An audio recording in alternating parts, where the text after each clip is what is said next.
Bom dia, boa tarde, boa noite a todos, a todas. Meu nome é Thiago Rocha, eu sou doutorando e mestre em Direito Penal pela UERJ, e hoje vou ser o professor de vocês aqui no tema de culpabilidade e exculpação. Para a gente começar a entender a culpabilidade, o ideal é que a gente faça um certo resgate histórico da categoria.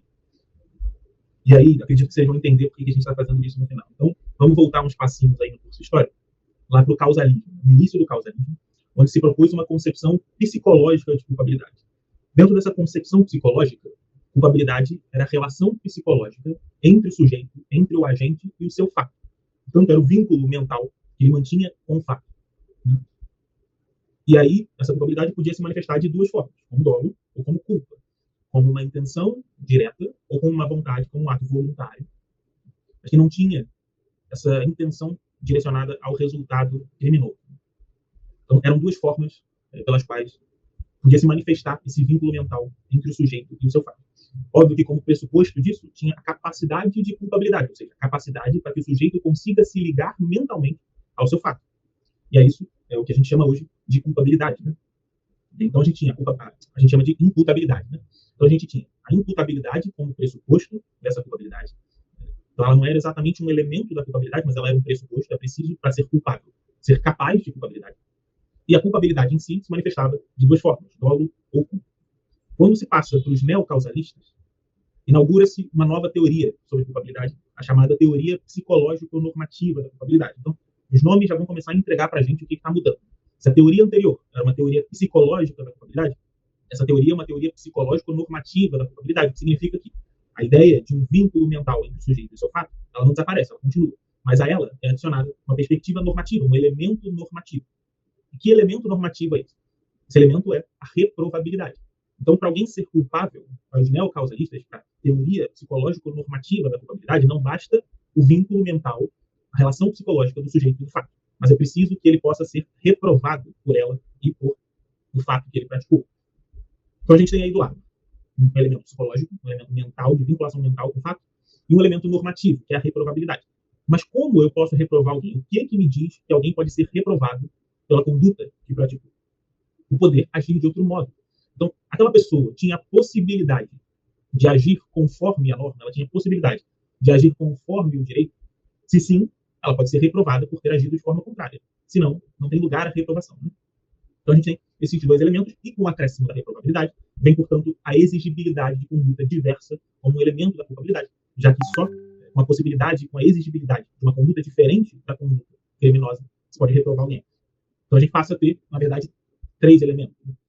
Nesse momento, a imputabilidade já é colocada como elemento da culpabilidade mesmo, então a gente passa a ter uma culpabilidade. O primeiro elemento é a imputabilidade, a capacidade de ser culpável. O segundo elemento, aquele elemento psicológico, então, dolo ou culpa, vínculo psicológico entre o sujeito e o fato. E o terceiro elemento era a exigibilidade de conduta diversa, mais especificamente, a exigibilidade de conduta conforme o direito. Ali no meio dos neocausalistas, dessa concepção psicológico-normativa de culpabilidade, existe uma variante, existe uma variação que é importante também de ser notada. Ela se chama teoria estrita do dolo.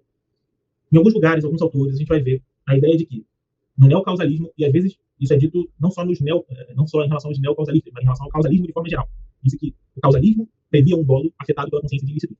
Isso não é necessariamente verdade.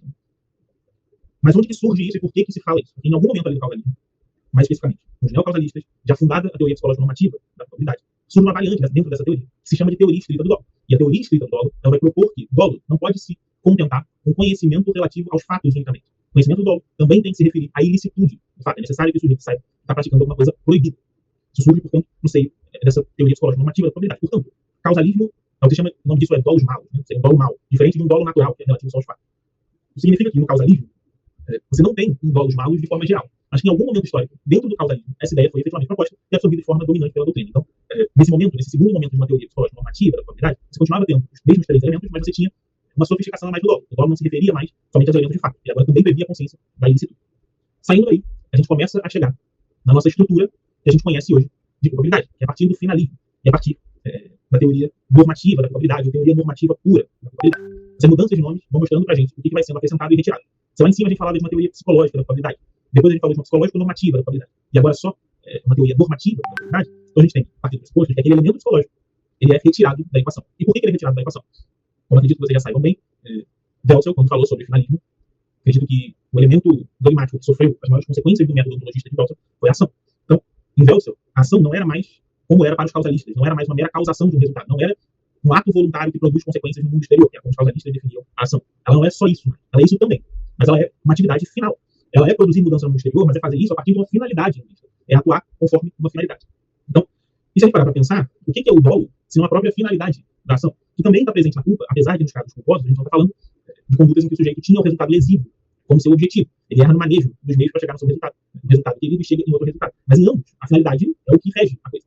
E se a finalidade passa a ser o elemento central dentro do próprio conceito de ação, que está lá na tipicidade, então o dolo e culpa precisam ir para a tipicidade também. Então esse elemento psicológico, ele é deslocado da probabilidade para a tipicidade.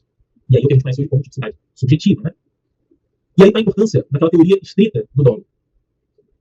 Porque naquele final de teoria psicológica normativa, o dolo é consciência sobre o fato e consciência da ilicitude. Quando o dolo e culpa sobem para a tipicidade, eles não sobem com tudo que eles têm, eles não sobem nessa acepção, eles sobem somente como dolo natural. Então eles deixam para trás esse elemento que caracterizava como dolos maus, né? Como dolo mau, como dolo afetado pela consciência da ilicitude. A consciência da ilicitude fica para trás, ela continua na probabilidade. O dolo que vai para a tipicidade é despojado desse seu elemento, dessa sua parte cognitiva, né? Então, o que a gente tem, no final das contas, no finalismo e na teoria normativa da probabilidade, é o conceito de probabilidade, ou pelo menos a estrutura de probabilidade, como a gente conhece hoje. A gente continua tendo três elementos. Primeiro, imputabilidade, que em essência, essencialmente ela não mudou tanto assim, desde o causalismo, a ideia geral e central continua sendo muito parecida, a ideia de capacidade de culpabilidade é o quanto o sujeito é capaz para ser culpável, e se lá atrás no causalismo, isso tinha a ver com a capacidade para se ligar psicologicamente ao seu fato, aqui essa capacidade é diferente, o próprio conceito de culpabilidade mudou, ele não é mais psicológico, nem psicológico normativo, ele é só normativo. Então é a capacidade que o sujeito tem para agir de outro modo, né? É a capacidade que ele tem para ser exigido uma conduta conforme o direito. Então, primeiro elemento, culpabilidade. Segundo elemento, exigibilidade de conduta diversa, né, ou inexigibilidade de conduta diversa. E terceiro elemento, essa consciência da ilicitude que ficou para trás, que também pode ser chamada de erro de proibição. Então a gente chega na estrutura de culpabilidade que a gente tem hoje, a partir da teoria normativa pura da culpabilidade. Por que é importante fazer esse histórico? Para a gente entender no que é realmente centrada a culpabilidade. Lá atrás, essa culpabilidade estava no elemento psicológico, que hoje não está mais. Hoje ela está só no elemento normativo. E o elemento normativo tem a ver com o poder agir de outro modo, tem a ver com a exigibilidade de uma conduta conforme o direito. E da mesma forma como lá atrás, a ideia de um vínculo psicológico, uma relação psicológica entre o sujeito e o fato, centralizava toda a ideia de culpabilidade, aqui, toda a ideia de culpabilidade vai ficar centralizada na exigibilidade de conduta diversa. Então, imputabilidade. Ora, é possível a gente falar, a gente exigir uma conduta conforme o direito, de alguém que não era capaz de praticar uma conduta conforme o direito, ou alguém que não era capaz nem de identificar o que é uma conduta conforme o direito. Não faz muito sentido. Da mesma forma, o erro de proibição, ou a ausência de consciência da ilicitude, se ela foi criada com referência no dolo, com referência no elemento psicológico da culpabilidade, quando esse elemento sai, ela passa a ter uma outra referência, que é a exigibilidade de conduta diversa. Aí a questão é, bom, para a gente poder exigir de alguém que atue conforme o direito, esse alguém tem que ter, pelo menos, a possibilidade de conhecer o direito, a possibilidade de conhecer não, o direito especificamente, mas o que é uma conduta lícita, que geralmente não vem por meio da leitura de lei, né, obviamente. Mas é preciso que ele tenha a possibilidade de saber o que é lícito e o que é ilícito. Então, vocês percebam que culpabilidade, hoje, de modo geral, a gente vai se reduzir a uma ideia básica, uma ideia primária, uma ideia primeira, é exigibilidade de conduta conforme o direito. Os outros dois elementos respondem a isso. Os outros dois elementos, eles são quase que acessórios a isso. Eles respondem à mesma lógica. Eles se encaixam logicamente nisso, que é a ideia central. Tá? Então vamos passar aos elementos especificamente. Comecemos pela imputabilidade. Bom, como a gente falou, imputabilidade então se liga à exigibilidade de conduta diversa. Portanto, o que a gente está querendo descobrir na imputabilidade é se o sujeito era capaz de culpabilidade. Se ele era capaz de ser reprovado, digamos assim. Se ele era capaz de praticar a conduta conforme o direito. E aí vamos olhar a lei, para ver como que a lei estabeleceu essas situações em que o sujeito não é capaz. A primeira é, e a gente começa no nosso artigo 26. O artigo 26 vai dizer, é isento de pena o agente que, doença mental, ou desenvolvimento mental incompleto ou retardado, era, ao tempo da ação ou da omissão, inteiramente incapaz de entender o caráter ilícito do fato ou de determinar-se de acordo com esse entendimento. Então, essa parte final, ela remonta exatamente o que a gente estava falando antes. Inimputável é o sujeito incapaz de entender o caráter ilícito do fato ou de se determinar de acordo com o seu entendimento. Por quê? Porque alguém que é incapaz de entender o caráter ilícito do fato não pode sofrer a exigência de agir conforme o ilícito. Ele não consegue, ele não tem capacidade de entender o que é o ilícito e o ilícito. E você não exige, obviamente, de quem não tem essa capacidade que se comporte conforme o ilícito. E o mesmo se dá em relação à capacidade dele de se determinar de acordo com esse entendimento sobre o ilícito e o ilícito. Porque se ele até tem essa capacidade, mas ele não tem a menor condição de se determinar conforme esse conhecimento, também não tem como a gente exigir dele que se comporte conforme o direito. Porque ele não tem essa capacidade de se determinar conforme o direito. Então, essa parte final, ela traz a essência do que é a imputabilidade. A parte inicial, que fala sobre doença mental ou desenvolvimento mental, incompleto ou retardado, se a gente trouxer os termos, né, que a gente fala hoje em relação a isso, porque, obviamente, vocês vão perceber que são termos antigos, né, são termos ultrapassados já em relação à saúde mental. Se a gente for trazer para os termos de hoje, a gente vai falando de pessoas com transtorno psíquico. Então, pessoas com transtorno psíquico, que não tem a capacidade de entender o característico do seu fato e se determinar conforme esse entendimento. A ideia geral é essa. Agora, mais duas questões chaves para entender a imputabilidade da forma correta. A primeira é, ao tempo da ação ou da omissão. Isso quer dizer que, se o sujeito tem um transtorno psíquico que, de fato, gera essa incapacidade nele de entender o característico do fato, ou de se determinar conforme esse entendimento, mas no momento em que ele pratica a ação, ele estava, por exemplo, medicado e conseguia entender esse característico. A gente está falando de um transtorno que, abstratamente e concretamente também para ele, é capaz de gerar e gera essa incapacidade. Mas naquele momento específico, a medicação que ele estava tomando conseguiu impedir esse efeito. E ele conseguia, assim, entender. Nesse caso, a gente tem alguém que não é imputável. Esse sujeito é imputável. E a gente olha para o momento do fato. A gente olha para o momento da ação ou da omissão. E o caminho inverso também é verdadeiro. Se a gente estiver falando de alguém que não tem um transtorno psíquico permanente, mas que naquele momento específico tinha alguma situação psicológica que deixava ele, que tornava ele incapaz de entender o característico do seu fato, por exemplo, o característico da sua ação, a ideia é a mesma, só que invertida. Então, esse sujeito, apesar de não ter um transtorno psíquico permanente, ele vai ser inimputável, porque falta a ele essa capacidade. Né? Então, primeiro termo-chave para a gente fazer o entendimento da forma adequada é ao tempo da ação ou da omissão. O segundo termo-chave é inteiramente incapaz. Isso significa que, se o portador de um transtorno psíquico ou se alguém está experimentando uma situação que perturba a capacidade psíquica de alguma forma, mas essa perturbação, esse efeito do transtorno psíquico, essa consequência do transtorno psíquico, não torna ele inteiramente incapaz de entender esse caráter ilícito, ou seja, totalmente incapaz, ele não é inimputável. Não é imputável. Para ser imputável, ele tem que estar totalmente privado da possibilidade de entender o característico do seu fato ou de se determinar conforme esse entendimento. Bom, mas nesses casos a gente faz o quê? A gente pune igual? A gente faz a mesma coisa? Não. Nesses casos vai ocorrer o que se chama de semi-imputabilidade. A semi-imputabilidade se refere exatamente àqueles momentos, àqueles casos em que o sujeito, apesar de não estar inteiramente privado da capacidade de entender o característico do fato, de se determinar conforme esse entendimento, ele tinha isso de forma reduzida.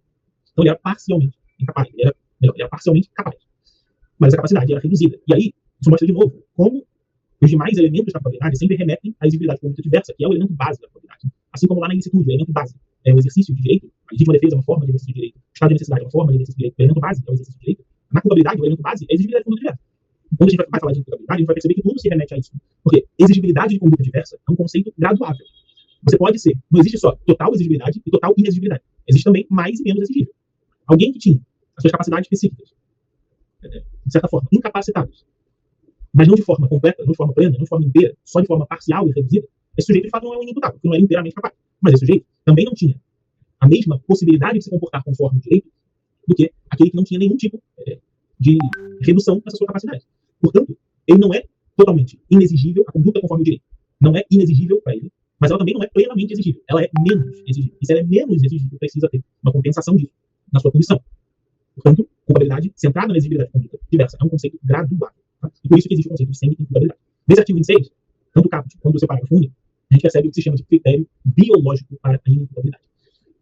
Mas se a gente olhar o artigo 27, critério psicológico, o critério psicológico da inimputabilidade. Mas se a gente olhar o artigo 27, que diz o seguinte: os menores de 18 anos são penalmente inimputáveis, ficando sujeitos às normas estabelecidas na legislação especial. O artigo 27, ele está dando um outro critério. Então, se o artigo 26 ele é um critério psicológico para avaliar a imputabilidade, o artigo 27 traz um critério biológico para avaliar a imputabilidade, ou a inimputabilidade.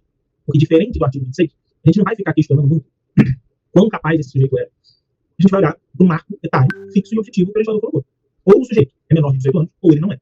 Então, um critério biológico que não se baseia mais num transtorno psíquico ou numa situação psicológica que seja capaz de privar o sujeito da capacidade de entender o característico do fato, e sim na idade do agente, por isso biológico e não psicológico. E a partir do momento que o legislador coloca um marco etário objetivo, a gente não vai estar mais falando da possibilidade de um semi-imputado. Aqui a gente tem ou imputabilidade ou inimputabilidade. Ou o sujeito tem 18 anos, ou é menor de 18 anos. Ou um outro, ou é inimputável, ou é imputável. Prosseguindo na leitura da lei, a gente vai ver duas situações que o legislador quis marcar uma certa posição. Então, no artigo 28, a gente vai falar de emoção e paixão. Não exclui a imputabilidade penal, a emoção e a paixão, ou a paixão.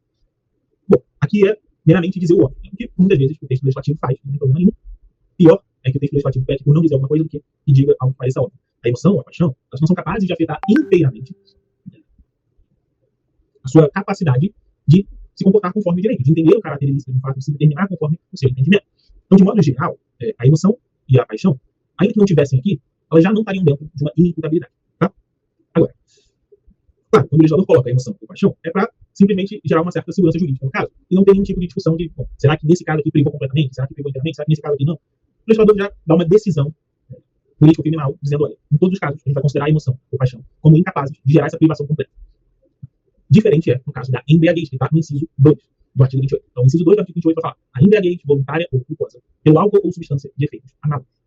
Então, veja, se a gente lesse Se isso aqui não existisse, se esse dispositivo não existisse, e a gente lesse lá em cima, conceito geral de improbabilidade, a gente poderia pensar que a embriaguez, como uma situação psicológica, poderia realmente privar o sujeito de, no momento da ação, no momento da ação, no momento do fato, não ter totalmente, inteiramente, capacidade para entender o caráter ilícito da sua ação, ou mesmo se determinar conforme esse caráter ilícito. E aí sim é uma decisão político-criminal que abre uma exceção ao conceito geral. E para a gente entender as razões disso, para a gente entender os casos em que isso acontece, as formas de embriaguez, para entender isso detalhadamente, a gente vai para o próximo bloco. E a gente começa pela embriaguez e fala dos demais elementos da culpabilidade.